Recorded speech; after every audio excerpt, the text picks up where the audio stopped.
Hey everyone, today I'm going to give a quick update as to all the work that I've been doing with AS3 NUI and their library and the different components that I've been implementing into their library to make it work for the things that I need. First, I'll give you a brief demo of what I've been doing and what works now, and of course, as always, special thanks to everyone on my team for this project, which we have titled The State of Georgia. My teammates are Jesse Queen, Cyrus Nelson, Mohan Meshuga, and Omar Thomas. And special thanks to them, great work so far, and we've been doing really good. So let's get going to the demo. So in the demo, essentially we have an entry screen, and I won't actually do the connect, I'll just do the basic demo of with the mouse. And you can choose between different options for what landforms you want to begin, and this project deals essentially with visualizing data and how you can interact with the data to immerse yourself and learn more about Georgia and learn more about these data sets that are available online but not used.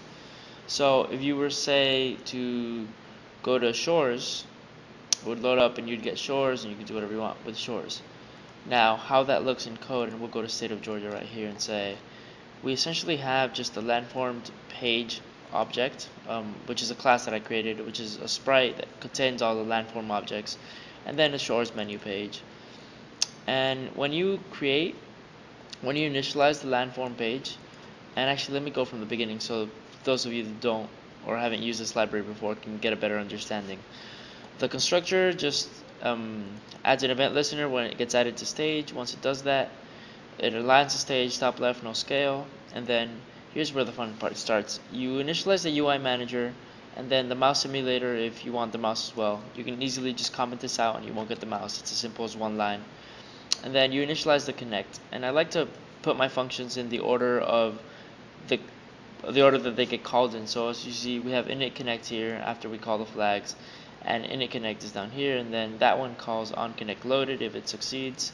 On connect loaded, then essentially adds the skeleton frame, which I've put at the end because it's a long file, a long function, and then it removes or adds event listeners depending on whether the connect is reconnected or disconnected, just to handle errors that the connect can possibly cause. Those are connected, disconnected, those are very simple. And then we go back here and we say, hey, now create a cursor. So what create a cursor does is essentially just draws a circle. Before I had these two draw a rectangle, which essentially draws a line across that circle, and it makes the visualization of always having a kind of a grid around your mouse. And if we I tested that, but it didn't really work out, so I commented it out.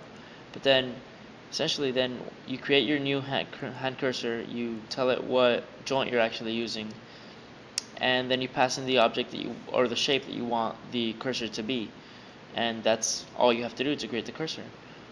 You could of course embed different objects from a, say, flash file, and I'll show you how to do that in a second too. And then you add the cursor to the UI manager, and that allows it to interact with pretty much everything in the library, which is absolutely amazing and a really easy way to do things. So once the cursor is created, that's when finally initialized landform page gets called. Initialized landform page simply creates a landform page, and we'll view that in a second. And it passes, as you can see, 4 different choices. These are the listener functions that will get called if you choose certain things. So we have the shores choice, which is the only one I've actually built so far. And as you can see, the shores choice just calls initialize shores menu page, and it uninitializes the landform, which just essentially removes that child.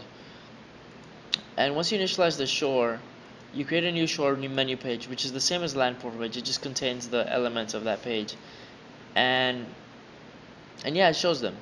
The other fun things that you can do is like the landform rivers right now is not calling rivers menu because I haven't finished that, but rather just in its demo. And in init demo, it adds a child a new crank handle demo. So we can look at that and we can go to rivers. Yes.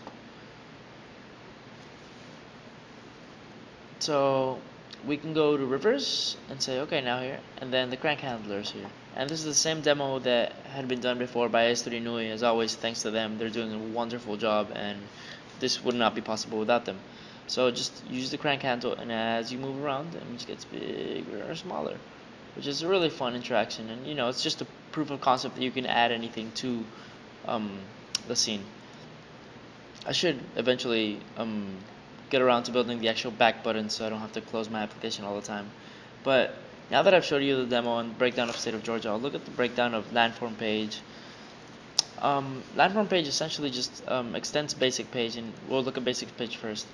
Basic page is just how I split up my pages, and essentially it's an interactive vector and a static vector. Interactives are elements that can be interacted with, obviously, and these are of type target, which is one of the types that the AS3NUI extended AirConnect library contains. This allows the timer to load, and when it gets selected, it throws an event listener. So you can actually say, hey, once you select this item, go here or do this, which is something that will happen in a lot of the pages I'm dealing with. As for the static ones are more the aesthetic things that you just visualize, and these are just sprites. So as you can see here, when you initialize a basic page, it loads the general background, and the background class, we can go look at it. It is here. So background class literally just embeds an icon graphic from one of my landforms.swf file, and once it embeds that, then it just loads it in the constructor, and that's it. You're done. Now to give you a quick tutorial as to how you do that in Flash, I'll drag Flash over here. Okay, hopefully you can see it.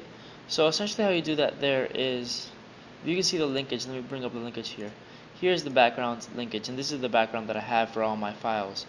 Now if you take a quick look, that background is the same that we're calling here, and then here I just do like this and I say export SWF, and I call it landforms.swf, and I press save, and that does it.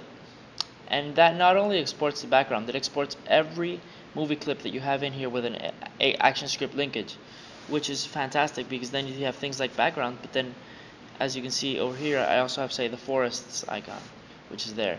And if we go to my icons, which is in landforms, forests icon, you can see that I'm calling the same landforms and calling forests icon and forest icon hover. This leads to another class that I created just to hover over, and that's the hover icon, which takes in two display objects, and essentially when you hover over it shows the hover icon, and when you hover out, it goes back to the original icon. It's very simple.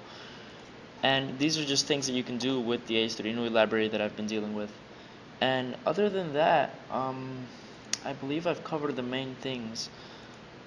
Let me see. Yeah, so now you know how to embed things from a Flash file. So I know a lot of you have been wanting at least to get Flash to work with the AS3NUI library, but at the end of the day, I've dealt with the ActionScript, and it's actually not that bad, and it turns out to allow you to handle your project a lot better, in my opinion. So I definitely recommend you to try it out in Flash Builder because it's pretty much the same thing, and you can import things very nicely and modify them in code as opposed to in the Flash timeline, which gets kind of confusing, at least in my perspective. So yeah, I think that's about it.